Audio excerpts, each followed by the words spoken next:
আমার এই ভিডিও যখন দেখবেন তখন বাংলাদেশের রাজনীতি অনেক আগায় গেছে, অনেক কিছু ঘটে গেছে। যাই হোক, আমি তো আগে ভিডিও রেকর্ড করি, তাও আমি একটু পিছে গিয়া তারেক রহমানের দেশে ফেরার বিষয়টা নিয়ে আলাপ করতে চাই, কারণ বিষয়টা গুরুত্বপূর্ণ। তারেক রহমান তো দেশে ফিরেছেন, বিএনপি খুশি, তার সাথে বেশি খুশি ইন্ডিয়া। আমি মেনে মেনে করছি না। ইন্ডিয়া টুডে একটা বিশাল ফিচার ছাপিছে, দেখেন কেন তারেক রহমানের দেশে ফিরা ইন্ডিয়ার জন্য খুশির খবর। তারাই লিখিছে, Khaleda Zia son in Bangladesh after 17 years. Why it's good news for India? কেন এটা ইন্ডিয়ার জন্য ভালো খবর, সুসংবাদ। ওরে বাবা, কি খুশি ইন্ডিয়া। কিন্তু তারেক রহমানের দেশে ফিরে নিয়ে কি কি বার্তা আপনি পেলেন, সেইটা আমরা মোটামুটি তিনটা দিক থেকে বিচার করব। এক নাম্বার, উনি কেমনে ফিরলেন, উনার ফেরার ঘটনায় কে কি রোল প্লে করলো। দুই নাম্বার হইতেছে উনি কি বললেন, কেমনে বললেন। তিন নাম্বার হইতেছে উনার ফেরার ঘটনা নিয়ে গণমানুষের মধ্যে কি প্রতিক্রিয়া, এবং বাঙ্গু এলিট এস্টাবলিশমেন্ট এবং আওয়ামী লীগের মধ্যে কি প্রতিক্রিয়া। এই তিনটা দিক থেকে দেখলে আপনি বুঝতে পারবেন তারেক রহমানের দেশে ফেরাটা বাংলাদেশের জন্য কি মিন করে, এটার অর্থটা কি। তার আগে ওই পায়েসের উপরে যেমন কিসমিস থাকে না, উনকার দুটা কিসমিস দিয়ে দিই পায়েসের উপরে। না দেখে নি বিএনপি কইছে তারা 300 ফিটে যে বর্জ্য তৈরি করেছে তাও প্রসারণ করে, মার্শাল্লাহ। এই যে দেখেন, তারপরে ছবিও দিছে আগে এবং পরে, ওরে বাবা। তারপরে বিএনপির পাঁচাচাটা এডিটে সাহেব, পাঁচাচাটা কওয়া যাবি না। হ্যাঁ, সে কি আপনি চান না আমি মুখ খারাপ করি? আচ্ছা তাইলে ধরি পাঁচাটা হয়েছে, তবে হোগা চাটাটা কিন্তু খারাপ না। যাই হোক, আপনি পছন্দ করলেন না, আপনার একটা কথা রাখা লাগে। তো পাও চাটার একটা ছবি দেবেন না, তাই বলে ভালো হয়েছে, ভালো হয়েছে না? তো জুতার সাইজ কলে ভালো, মাশাআল্লাহ। অনেকে সেট পারবি, জায়গা আছে অনেক সামনে, ইনকা করে। তো তারেক রহমানের ইনকাটা জুতা কিনে দিয়ে বিএনপি কইছে পরিষ্কার করিছে, আর বন্ধের আলো কইতেছে আম্বা। ওরা ওই একই কথা। গণসংবর্ধনার পর 300 ফিট সড়কের বর্জ্য অপসারণ করলো ঢাকা উত্তর বিএনপি। তো আসেন না, বিএনপির ওটা তো ছবি দেখলেন, স্টিল ছবি, একটা ভিডিও দেখেন, বিএনপির কর্মীরা পরিষ্কার করছে, ভালো লাগবে না? দেখেন ২৬ তারিখ সকালে ৩০০ ফিট এলাকায় গিয়ে দেখা যায় জমে থাকা ময়লার স্তূপ পরিষ্কার করছেন ঢাকা উত্তর সিটি কর্পোরেশনের পরিচ্ছন্নতা কর্মীরা।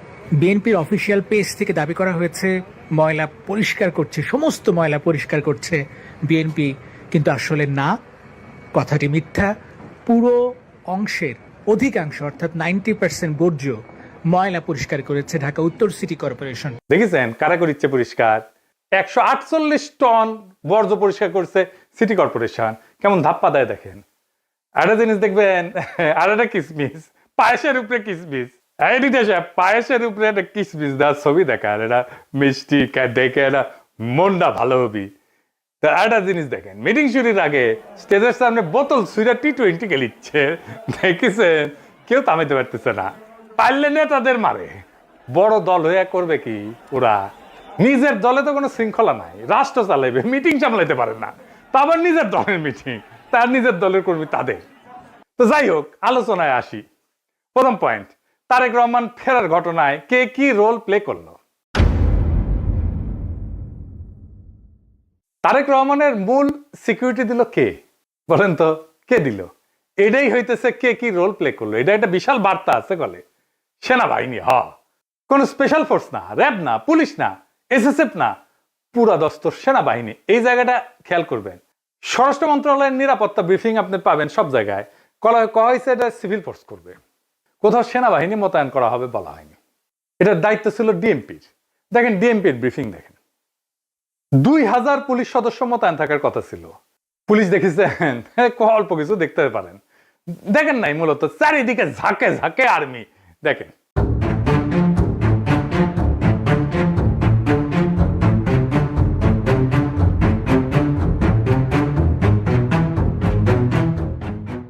বাংলাদেশে কেউ কখনো এরকম নজিরবিহীন নিরাপত্তা পায় নাই, বাংলাদেশের ইতিহাসে পায় নাই, কোন রাষ্ট্রপ্রধান পায় নাই। যাই হোক, এই যে আর্মি নিরাপত্তা, এটা প্রফেসর ইউনূসের সরকার সিভিল প্রশাসনকে উপেক্ষা কইরা ওয়াকার দিছে। এটা ওয়াকারের শক্তি প্রদর্শন, ও বুঝায় দেয় সবাইকে যে আর্মি তারেক রহমানের সাথে আছে। বুঝে চাও? এটা হইতেছে message, hidden message. Tarique Rahman বাংলাদেশের নেক্সট প্রাইম মিনিস্টার হওয়া কন্টেন্ডার, সন্দেহ নাই, হইতে পারবে কিনা সেটা সন্দেহ আছে। তবে ওই তো একাই কন্টেন্ডার না, তাই না? ওনার দলের কাছাকাছি সাংগঠনিক শক্তি নিয়ে প্রতিদ্বন্দ্বী রাজনৈতিক জোট দাঁড়াইতেছে, এমন একটা ভাব তৈরি করা হইতেছে তারেক রহমান না থাকলে বাংলাদেশ উচ্ছন্নে যাবে, উনিই পারবেন বাংলাদেশকে পথে আনতে। যাই হোক, আমরা পরের ইস্যুতে যাই। উনি কি বললেন, কেমনে বললেন, আমরা এই ইস্যুতে ফিরে আসবো। কেন এরকম ধারণা তৈরি করা হয়েছে উনি নেক্সট প্রাইম মিনিস্টার এবং উনি দেশটাকে ঠিক করতে পারবেন? উনি বক্তৃতায় নিরাপদ জীবন, নিরাপত্তা, এই জীবন জিনিসটা বারবার উল্লেখ করছেন, 5 বার। একটি নিরাপদ বাংলাদেশ আমরা গড়ে তুলতে চাই। নিরাপদে ঘর থেকে বের হলে নিরাপদে ইনশাআল্লাহ ঘরে আবার ফিরে আসতে পারে। যে কোনো মূল্যে আমাদেরকে নিশ্চিত করতে হবে যাতে মানুষ নিরাপদ থাকতে পারে।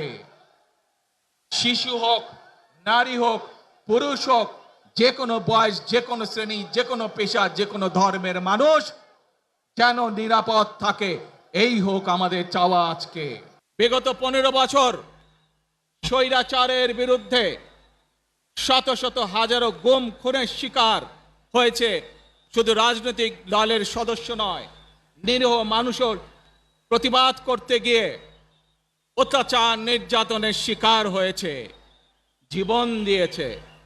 আবারও সকলকে যে কোনো মূল্যে দেশে শান্তি শৃঙ্খলা রক্ষার আহ্বান জানিয়ে যে কোনো বিশৃঙ্খলাকে পরিহার করে ধৈর্যের সাথে মোকাবেলা করার আহ্বান জানিয়ে আমার বক্তব্য শেষ করছি। এটা কোনো দুর্ঘটনাবশত কাকতালীয় ঘটনা না, এই বারবার ফিরে আসা, এইটা সেন্ট্রাল থিমেটিক অ্যাঙ্কর তার বক্তৃতার। পুরা বক্তৃতায় ছড়ায় থাকা কোর মেসেজ।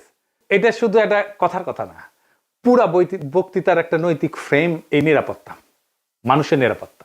ভাষণের প্রধান নরমাটিভ ক্লেইম মানুষ যেন নিরাপদ থাকে। নরমাটিভ ক্লেইম কারে কয় জানেন তো? জানেন অবশ্যই, তাও কই আর কি। নরমাটিভ ক্লেইম বলতে বোঝায় এমন একটা বক্তব্য যে যা কি হওয়া উচিত, কি করা উচিত, বা কোনটা নৈতিকভাবে সঠিক বা ভুল, এই প্রশ্নগুলোর উত্তর দেয়। এটা কোনো বাস্তব বর্ণনা না, এটা মূল্যবোধ, নৈতিকতা এবং আদর্শ নিয়ে কথা বলে। নরমাটিভ ক্লেম সবসময় এরকম হওয়া উচিত টাইপের দাবি, এবং এই নরমাটিভ ক্লেমের বৈশিষ্ট্য সত্য মিথ্যা দিয়ে যাচাই করা যায় না। এটা নৈতিক, রাজনৈতিক বা সামাজিক মূল্যবোধ প্রকাশ করে। এইগুলো নীতি নির্ধারণে ব্যবহার করা হয় এই শব্দটা। উচিত, দরকার, ন্যায়সঙ্গত, অন্যায়, ভালো, মন্দ, এগুলো হইতেছে নরমাটিভ ক্লেম। যেমন ধরেন, আমি যদি বলি রাষ্ট্রের দায়িত্ব নাগরিকদের নিরাপত্তা নিশ্চিত করা, এটা নরমাটিভ ক্লেম, বুঝাও। তারপরে ধরেন গুম খুনের বিচার হওয়া উচিত, এটা নরমাটিভ ক্লেম। সব মানুষের সমান অধিকার থাকা দরকার, এটা নরমাটিভ ক্লেম। কি হওয়া উচিত এটা বলতেছে। আবার দেখেন, এই নিরাপত্তা ইস্যুটাই আওয়ামী স্পেন্সার নবনীতা কথাটাকে দইরা পারলে তারেক রহমান জিন্দাবাদ দেওয়া সিক্কুর দেওয়া ওঠে। দেখে যাও এত আরাম পেয়েছে কেন এই কথায়, পার বাকশালীরা কেন ফাল পারিচ্ছে জানেন? পরে আসিচ্ছি, সব একসাথে নিয়ে এইটা যখন এপিসোড যখন শেষ করবো তখন এটার উত্তরটা পাবেন। এই নিরাপত্তা কথাটা কেন নবনীতার এত পছন্দ, আওয়ামী লীগের এত পছন্দ, সেটা একটু বুঝে দেখে আসেন। এই নিরাপত্তা কথাটাই নবনীতার নেত্রীরা বাঁচাবে, আওয়ামী পান্ডাদের বাঁচাবে। এই নিরাপত্তা কথাটাই আর্মির দুর্বৃত্ত জেনারেলদের বাঁচাবে। উনি গুমের কথা বলছেন, কিন্তু কে করছে, কারা করছে সেটা বলেন নাই। তাদের বিচারের কথা বলেন নাই, 2024-এর শহীদের কথা বলেন নাই, এমনকি আবু সাইদ মুগ্ধর কথা বলেন নাই। উনি নিরাপত্তা সবার উপরে রাখছেন, শহীদদের উপরে রাখছেন। উনি হাসিনাকে ফ্যাসিস্ট পর্যন্ত বলেন নাই, স্বৈরাচার বলছেন। বিগত 15 বছর স্বৈরাচারের বিরুদ্ধে শত শত হাজারো গুম খুনের শিকার হয়েছে শুধু রাজনৈতিক দলের সদস্য নয়, নিরীহ মানুষের প্রতিবাদ করতে গিয়ে অত্যাচার নির্যাতনের শিকার হয়েছে, জীবন দিয়েছে। আমাদের সমাজের প্রথম রাজনৈতিক কর্তব্যটা কি এখন? দুইটা জিনিস তো, একটা হাসিনার অপরাধের বিচার, হাসিনার প্রশাসনের অপরাধের বিচার, নাম্বার 2 রাষ্ট্রের সংস্কার, তাই তো? আর তো কিছু না। কিন্তু উনি দুইটার কোনোটাও টাচ করলেন না। উনি নিরাপত্তা, মানুষের নিরাপদ জীবন দিয়ে ন্যায় বিচার, সংস্কার সবকিছু উড়াই দিলেন। তো তাইলে এই ভাষণ আমাদেরকে কোথায় নিয়ে যাচ্ছে? আমাদের এখন একটা সোজা প্রশ্ন তুলতে হবে যে রাজনৈতিক ভাষণের নিরাপত্তা যখন প্রধান ফ্রেম হয়ে ওঠে তখন ন্যায় বিচার কোথায় যায়, সংস্কার কোথায় যায়? এই প্রশ্নটা বুঝতে হইলে আগে একটা পার্থক্য বুঝতে হবে। আসেন সেটা বুঝে দেখি। ন্যায় বিচার ফ্রেম ন্যায় বিচারের প্রশ্ন তোলে, কে অপরাধ করছে, কার দায়, কার শাস্তি, কি শাস্তি, কোন আদালতে, এইগুলো কেন্দ্রে থাকে, মানে অ্যাকাউন্টেবিলিটি। আর নিরাপত্তা ফ্রেমে এটাতে কি থাকে? এইদিকে লেখেন, মানুষ যেন ভয় না পায়, সংঘাত না হোক, আর কোনো ঝামেলা না হোক, স্থিতিশীলতা আসুক, সবাই নিরাপদ থাকুক, এটার কেন্দ্রে থাকে স্ট্যাবিলিটি। এই তারেক রহমানের বক্তৃতায় নিরাপত্তা ফ্রেমটা ন্যায় বিচার ফ্রেমের উপরে বসানো হয়েছে, সবার উপরে। কিভাবে? গুম খুন বলা হয়েছে, কিন্তু বলা হয়নি কে করছে, কোন বাহিনী করছে, কিভাবে বিচার হবে। কিন্তু বলা হচ্ছে যে কোনো মূল্যে যেন মানুষ নিরাপদ থাকে। এই এক লাইনে যেটা ঘটে যায় সেটা অতীতের সমস্ত অপরাধ ভবিষ্যতে স্থিতিশীলতা দিয়ে ঢাইকা দেওয়া হয়। বিচারের বদলে স্ট্যাবিলিটি, জাস্টিসের বদলে শান্তি, এটাই জাস্টিস, ন্যায় বিচার, বিচারকে ডিনাই করার কৌশল। বিচার সংস্কার এটা যদি কেন্দ্রীয় কথা হইতো, তাইলে বিচার, দায়, ট্রাইব্যুনাল, সংস্কার এগুলোই মূল বক্তব্যের বিষয় হতো, বারে বারে আসতো। কিন্তু এখানে আসছে মানুষ যেন নিরাপদ থাকে, মানে ন্যায় বিচার পরে, নিরাপত্তা আগে। নিরাপদ থাকবে কেমনে? যে অপরাধগুলো হয়েছে সেটার বিচার না হলে নিরাপত্তা কোত্থেকে আসবে? এটা কি ইচ্ছা করে করছে? হ্যাঁ, ইচ্ছা করে করছে। ন্যায় বিচার বললে ওয়াকার ডরাইবে, ন্যায় বিচার বললে পুলিশের দুর্বৃত্ত পুলিশ অফিসাররা ডরাইবে, ন্যায় বিচার বললে হাসিনা ডরাইবে, আওয়ামী লীগ ডরাইবে। এই নিরাপত্তা ফ্রেমের ভেতরে কি আছে জানেন? এই নিরাপত্তা ফ্রেমের মধ্যে লুকায় আছে আওয়ামী লীগের দায় মুক্তি।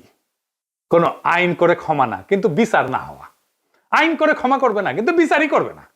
কারণ গুম খুন আছে, দায়ী তো কেউ নাই, কে করছে সেটা তো বলে নাই। বিচারের রোডম্যাপ নাই, নির্বাচনের রোডম্যাপ নিয়ে পাগলা হয়ে গেছিল। বিচারের কোনো রোডম্যাপ নাই। যত সময় যাবে অপরাধগুলো ঝুলে যাবে না। এই কারণেই তরুণেরা, তরুণদের রাজনৈতিক দল এনসিপি বিএনপির সাথে নাই।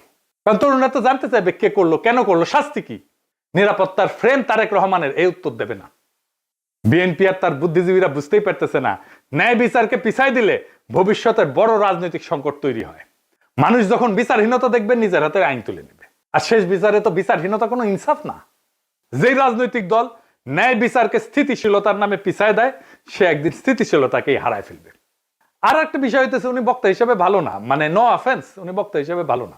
উদ্দীপনামূলক বক্তব্য উনি দিতে পারেন না। এমন একটা বিশাল অডিয়েন্স পেলে শেখ মুজিব তো ফাটায় ফেলতো। আমাদের এনসিপির নেতারা ভালো বক্তব্য দেয়, হাদিও ভালো বক্তব্য দিত। এই বক্তব্যটা অনেক মানুষ অনেক দিন ধরে মনে রাখবে না। এই বক্তব্য অনেক দিন অনেক মানুষ মিলে শুনবে, এটা হবে না।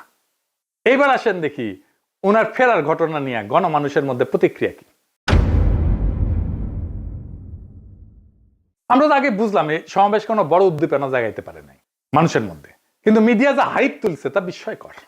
এমন তেলাইতেছে, তারে মার্টিন লুথার কিং বানাই দিছে। এমন তেলাইতেছে তারেক রহমানকে যে তারেক রহমান ভবিষ্যতে প্রধানমন্ত্রী কইয়া পরিচয় করাইতেছে। এটা দেখা খুবই বিরক্তিকর। মিডিয়া হাইপ তুলছিল 2004 সালে ভারতীয় লোকসভা নির্বাচনে, ইন্ডিয়া শাইনিং কইয়া বিজেপি নির্বাচনে নামছিল, গোহারা হারিছে। হিলারি ক্লিন্টনকেও মিডিয়া একদম হাইপ তুলছিল 2016 সালে, গোহারা হারছে ট্রাম্পের কাছে। ব্রেক্সিটেও প্রেডিকশন ছিল ব্রিটেন ইউরোপিয়ান ইউনিয়নে থাকবে, থাকে না। এটা মিডিয়ার প্রেডিকশন ছিল। মিডিয়া ফ্রেম করতেছে তারেক রহমানকে ভবিষ্যতে প্রাইম মিনিস্টার হিসেবে, এটা হবে বিএনপির জন্য ডিজাস্টার। ঐতিহাসিকভাবে প্রমাণিত যে জনগণ মিডিয়ার ভুল বা বায়াস প্রেডিকশনকে কেবল ভুল হিসাবে পাঠ করে না, তারা এটাকে ম্যানিপুলেশনের চেষ্টা হিসেবে বোঝে। 2016 সালের নির্বাচনের পরে পিউ রিসার্চ সেন্টার ধারাবাহিক জরিপ করছিল, এখানে বলতেছিল যে মিডিয়া ট্রাস্ট কনজারভেটিভদের মধ্যে এইটা ইতিহাসের সবচেয়ে নিচে নামে আসছে। মিডিয়ার ট্রাস্ট, মিডিয়ার বিশ্বাস। এবং অনেক তথ্যদাতা সরাসরি বলছে যে মিডিয়া আমাদেরকে বলার চেষ্টা করছে যেটা হবে, এবং তারা ভুল বলছে। এটাকে এজেন্ডা সেটিং হিসেবে মানুষ দেখে, মিডিয়া কভারেজ হিসেবে দেখে না। ফুকুয়েটারে বলছিল যখন জ্ঞান বর্ণনা না করে মিডিয়া নির্দেশ দিতে চায় জনগণকে, তখন তা ক্ষমতায় রূপ নেয়। তারা তারেক রহমানের ক্ষমতা তৈরি করতেছে, মিডিয়া ক্ষমতা, ভার্চুয়াল ক্ষমতা তৈরি করতেছে। আর হান্না আন্ড্রেড বলছিল যে এমন ক্ষমতা জনগণ নীরবে সহ্য করে না, সে প্রত্যাখ্যান করে।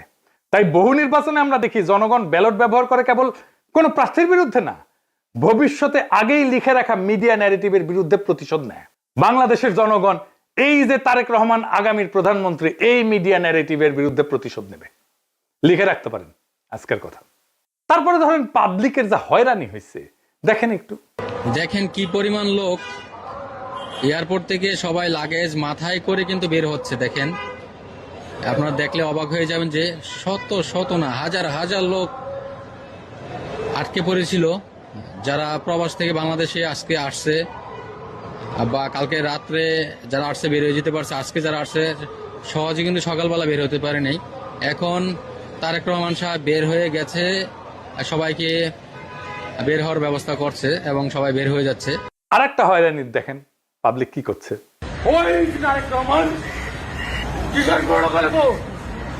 আপনি এগিয়ে যাত্রী কয়টা বাজছেন এখানে? আপনার অনুভূতি কি? মানে এই যে 2টা বাজে আসছেন, এখন 6টা বাজে। খারাপ লাগছে, মনে হচ্ছে লোকটারে পায়ে জুতা দিচ্ছে। খুবই কান্না পাচ্ছে, খুবই কি বলবো, ভাষায় প্রকাশ করতে পারতেছি না। একদিকে তো অসুস্থ লোক আসছিলকে দেশের বাড়ি চিকিৎসা করার জন্য, তারপরে এই পরিস্থিতি দুঃখ লাগতেছে যে আমরা আইছি বাইরে থেকে, আজকে শখ করে একটা গাড়ি নিয়ে আসছে আর এই গাড়ি আমার এয়ারপোর্টের মধ্যে ঢুকতে দিল না। আমি এইভাবে ঠেলিয়ে ঠেলে নিতেছি, এতে তো আমার কাছে ওইটাই মনে হয় যে আমরা মনে হয় যে অপরাধী করছি। তারেক রহমানকে যে বাংলাদেশের ত্রাতা হিসেবে দেখানো হইতেছে। বাঙ্গু সুশীলদের শিরোমণি মতিউর রহমান কইছে যে দেশে রাজনৈতিক শূন্যতা চলতেছে, তারেক রহমান আরো আগে আসলে ভালো হইতো, মানে এই শূন্যতা কাটতো। শুনেন, আমি ব্যক্তিগতভাবে এটা মনে করি যে দেশে একটা রাজনৈতিক শূন্যতা রয়েছে, চলছে, এটা একটা বিপজ্জনক। আমি সবসময় ভাবতাম বা এখনও মনে করি যে বিএনপির ভারপ্রাপ্ত চেয়ারম্যানের আরেকটু আগে, বেশ একটু আগে যদি আসতে পারতেন, তাহলে এক্ষেত্রে হয়তো বিএনপি এবং দেশের মধ্যে একটা ভালো সুবিধাজনক অবস্থা তৈরি হতে পারত।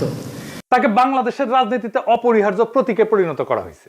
তারেক রহমানের রাজনৈতিক শক্তি যেদিন থেকে তারেক রহমানকে রাজনীতিতে অপরিহার্য প্রতীকে পরিণত করা হয়েছে, তারেক রহমানের রাজনৈতিক শক্তি সেদিনই শূন্য হয়ে গেছে। তারেক রহমানকে সারা বিপ্লব হইল না একটা, ওনাকে সারা তো ওনাকে সারা দেশ বাঁচবে না, রাষ্ট্র বাঁচবে না, এটা একটা কথা। জনগণের কোনো এজেন্সি নাই, যে নেতাকে অপরিহার্য বানানো হয় সে আর কোনো রাজনৈতিক অ্যাক্টর থাকে না, সে পরিণত হয় একটা স্থির মূর্তিতে যাকে সবাই রক্ষা করে কিন্তু কেউ চালাইতে চায় না। কারণ রাজনৈতিক অ্যাক্টর হওয়ার মানে হইল সিদ্ধান্ত নেওয়া, আর অপরিহার্য হওয়ার মানে হইল সিদ্ধান্ত এড়ায় যাওয়া। সিদ্ধান্ত মানেই ঝুঁকি, আর ঝুঁকি মানেই প্রতীকের ক্ষয়। তাই সেই নেতার চারপাশে এমন এক সুরক্ষা বলয় তৈরি করা হয় যেখানে প্রত্যেকটা সম্ভাব্য সিদ্ধান্ত আগে আটকায় যায়। সে কথা বলে সাবধানে, নড়ে অনুমতি নিয়া, কার্যত অন্যদের সিদ্ধান্তের বাহক হইয়া ওঠে। আর সে ব্যর্থতার দায় নিতে পারে না, কারণ দায় নেওয়া মানে তো মানুষের কাতারে নামায় না, সেই প্রতীক ভেঙে যাওয়া, যে অপরিহার্য ফ্রেম তৈরি করা হয়েছে, এই ন্যারেটিভ ভেঙে যায়। ফলে রাজনীতি ব্যক্তির হাত ধরে আগায় না, ওই ব্যক্তিকে ঘিরে জমে থাকে, জমাট হয়ে থাকে। তারেক রহমান কোনো সিদ্ধান্ত নিতে পারতেছে না, আমি দেখাই দেবো সিদ্ধান্ত নিতে পারতেছে না, ওটা আমি দেখাই দেবো এই কয়েকদিনের মধ্যেই। এই অবস্থায় নেতার উপস্থিতি শক্তির চিহ্ন না, বরং স্থবিরতার প্রমাণ। অপরিহার্য নেতা মানে শক্তিশালী নেতা না, অপরিহার্য নেতা মানে এমন একজন যাকে ব্যবহার করা যায় না, শুধু পাহারা দেওয়া যায়। তাই দেখতেছেন না, খালি পাহারা আর পাহারা, নজিরবিহীন পাহারা। এত পাহারা বাংলাদেশের ইতিহাসে কেউ পায় নাই। উনি কিচ্ছু করতে পারবেন না, রাজনীতি তো দূর কি বাদ, কিছুই করতে পারবেন না। আর বড় দল কিন্তু চিপসের প্যাকেটের মতো বেশিরভাগই বাতাস, মিচিয়ানা চিপস।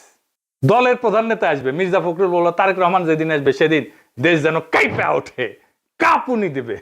আমি আপনাদেরকে জানাতে চাই, নেতা যেদিন আমাদের আসবেন, যেদিন বাংলাদেশে পা দেবেন, সেদিন যেন সমগ্র বাংলাদেশ কেঁপে ওঠে। বন্ধুগণ, এই কাপাকাপি করতে গিয়া একটা প্রোগ্রাম নিছে।